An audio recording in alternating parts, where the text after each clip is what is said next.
The New South Wales coal war raged again this week when the Planning Assessment Commission approved the expansion of a coal mine in the state's southern highlands. The decision surprised and angered those who raised the alarm about toxic metals being pumped from the mine into a strategic river system which feeds Sydney's water supply. Opponents to the mine's expansion are also concerned about the impact of the colliery on the Hawkesbury sandstone aquifers in the region. And some claim that despite the state government's promise of improved scrutiny of mining and exploration decisions, it's still business as usual. Sharon O'Neill reports. In the village of Medway near Berrima in the southern highlands of New South Wales, they've been mining coal for almost 90 years. It's one of the oldest coal mines in the state. Each year, this mine produces 220,000 tonnes of coal for use in the local cement factory. Both the mine and the factory are owned by Boral and have provided employment in the local community for many decades. But increasingly, the company's operations in the area have been causing concern. I've probably been worried about the mine for about 30 years. It's the trucks that rumble through the inadequate roads in the village of Medway that are the main worry for many of the locals. It's not wide enough for two vehicles to pass in some areas, let alone a coal truck, school bus and a vehicle. We've got that shocking S-bend just up the road here. So when news came that Boral had applied to double the coal output of the mine, the residents became increasingly worried about the safety issues on their roads. I fear that we could get one-car collisions, or we could get a collision with a school bus, and we could have considerable amount of death because of the size of the trucks that are running on this road. But they weren't the only ones with concerns.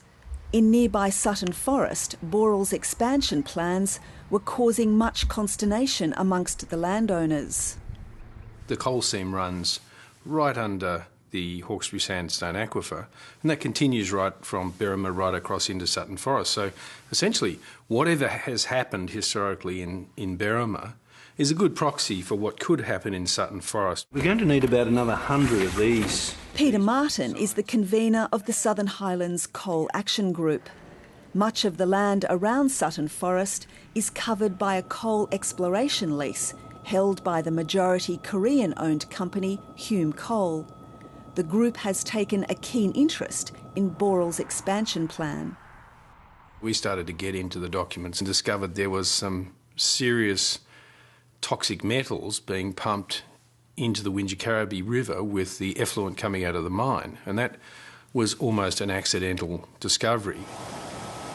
I would say that there's 4 elevated toxicants there that are of great concern: manganese, nickel, zinc and salt. The levels that are being discharged from the mine into the river are well above those levels that are recognised to cause ecological damage. They cause death or illness to aquatic animals and plants in the river. Last week, the Wingecarribee Shire Council decided to overturn its previous support for the Berrima coal mine expansion because of concerns over the pollutants going into the river. In Boral's own EIA, that they stated they were releasing heavy metals into the Medway rivulet. Now Medway rivulet actually feeds into the Wingecarribee and becomes part of Sydney's drinking water. But the mine's operating manager, Stuart Hutchings, rejects this. The results of regular water discharge testing from the colliery had consistently shown levels of all minerals to be within the relevant regulatory limits. However, a spokesperson for the Environmental Protection Agency told 7:30... The EPA considered that re-examination of the discharge and potential environmental impacts was required. The EPA is reviewing the Berrima coal mine's Environment Protection Licence. Welcome Peter Martin to make the presentation. Thank you. On Wednesday this week, the Southern Highlands Coal Action Group and a number of qualified experts came to Parliament House to brief politicians and their staff about their concerns over the government's draft aquifer interference legislation. We are facing an emerging conflict between our limited supplies of water and the production of energy. But the focus at this gathering was not on the quality of the water above the ground, but rather on what coal mining has done to the aquifers underneath. We've now got evidence provided by the company, even though to a certain extent it was in the appendices of their documents, that says there's been a massive water drawdown over a 20 square kilometre area in the vicinity of the mine, where the aquifer has effectively disappeared. The mine itself is directly due south from here, just straight. The loss of the aquifers is significant to those landowners in the immediate vicinity of the mine.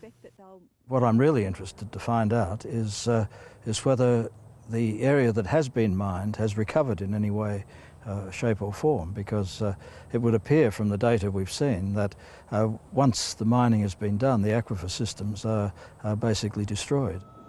The damage to the aquifers, as well as the contaminants in the mine water discharge, were included in the Southern Highlands Coal Action Group's submission against the expansion of the Berrima coal mine. But as the members of this group gathered at Parliament House, the decision of the Planning and Assessment Commission became public. We just discovered today that the Planning and Assessment Commission has approved the expansion of that mine. Now that's very disappointing. The PAC decision to approve the colliery's expansion came with a number of conditions, including improving the road and better monitoring of ground and surface water. But those opposed to the mine say the changes should have come first before any approval was granted. I would have thought that based on precaution alone, they would have investigated in more detail those claims that manganese and nickel are being released into the water system. So it is, I think, really disappointing.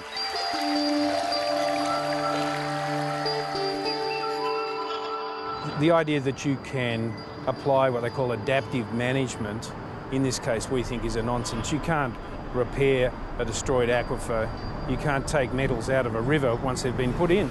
It's nice to see conditions, but as I say, conditions after the event and when you're allowing the damage to continue, that doesn't fill me full of satisfaction, I'm afraid.